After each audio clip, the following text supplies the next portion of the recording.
Can a pearl necklace fund a civil war? Today, March 11th, 2026, a CBC News investigation has exposed a financial web linking a Canadian family to Myanmar's blood pearls. While the world sanctioned the military junta for atrocities and mass killings following the 2021 coup, the company Belpearl, directed by Canadian citizens, operated luxury pearl farms in direct partnership with the regime. This isn't just an administrative oversight.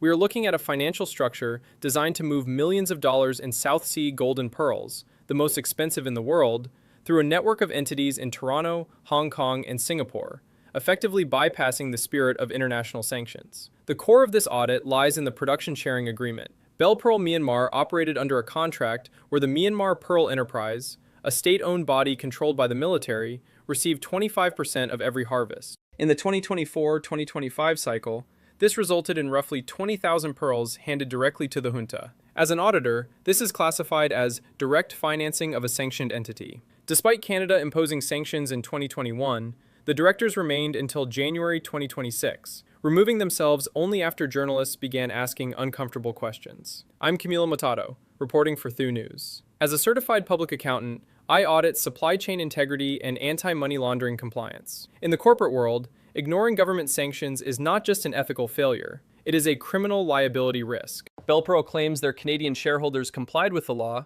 but the fact that it took 5 years to divest after sanctions were imposed suggests a massive operational negligence. We are auditing a network where luxury assets are used to keep a regime afloat that the UN accuses of crimes against humanity. To understand how the money flowed, we must map the Belpearl ecosystem. From an accounting perspective, this multi-jurisdictional structure is a classic method used to obscure traceability.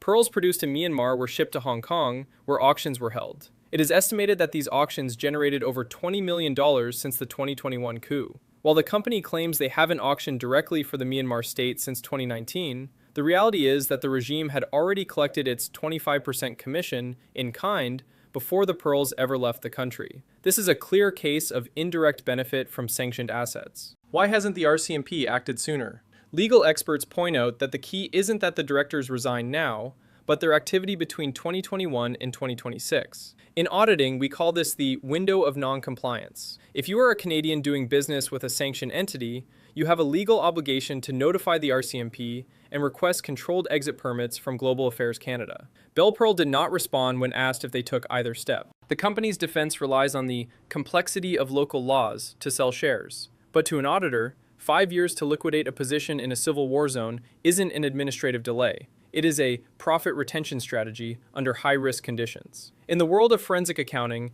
the ultimate test of a claim is the physical inventory check. Belpearl Toronto has officially denied importing any Myanmar pearls into Canada since the 2021 coup. However, an undercover investigation just triggered a massive credibility impairment.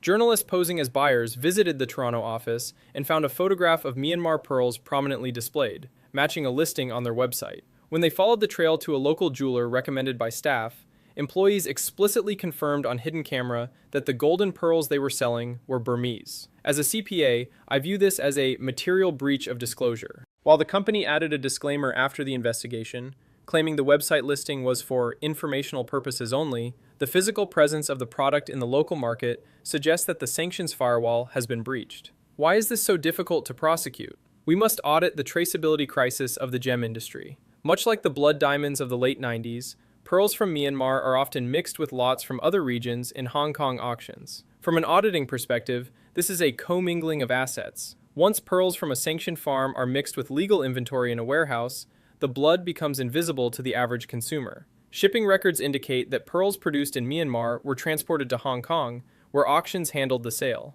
Belpearl Toronto was a major importer of pearls from Hong Kong in 2023. This creates a plausible deniability loop, where the parent company claims the Canadian branch never directly imported from Myanmar, even though the inventory originated from their own sanctioned farm. The final audit finding involves the regulatory gap. The RCMP has been asked to investigate this arrangement for nearly 2 years. Legal experts are divided. Some call it a clear violation of the 2021 regulations, while others argue that proving the money flow through the production sharing agreement is an enforcement nightmare. As a professional, I look at the internal controls of the state. Global Affairs Canada failed to answer specific questions about compliance. This represents a failure of oversight. If the government passes laws but fails to audit the entities most likely to break them, the sanctions become a write-off asset. The decision to prosecute will now depend on the public interest test, whether Canada wants to make an example of a family that allegedly fueled a civil war for the sake of 80,000 deep gold pearls. The final audit of the Belpearl Myanmar connection shows a bankruptcy of corporate responsibility. We have a Canadian family that served as the middleman for a murderous regime,